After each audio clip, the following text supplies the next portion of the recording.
ভিডিওটিতে পূর্ণিমা বলেন, ফেরদৌস, আমিন খান তারা তখন ঠিকঠাক কোনো নায়িকার সঙ্গে রোমান্টিক কেমিস্ট্রি জমাতে পারছিলেন না। সবাই তখন শাবনূর আপুর দিকেই ঝুঁকে পড়েছিলেন। এরপর পূর্ণিমা জানান, তিনি নিজেই উদ্যোগ নিয়ে মান্নার সঙ্গে জুটি বাঁধার চেষ্টা করেন। আমি চাইলাম মান্না ভাইয়ের সঙ্গে জুটি করতে। মান্না ভাইও বললেন, চল কাজ করি। আমরা করলাম, আর হিটও করলাম বলেই মৃদু হাসি।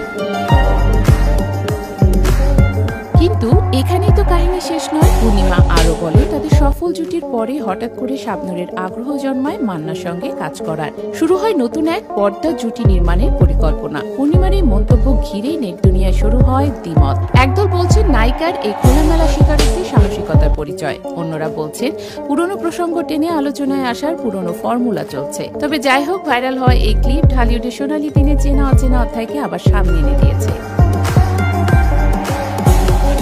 চলচ্চিত্র বোদ্ধাদের মতে এই ধরনের ব্যক্তিগত অভিজ্ঞতার শেয়ার আসলে শিল্পেরই অংশ।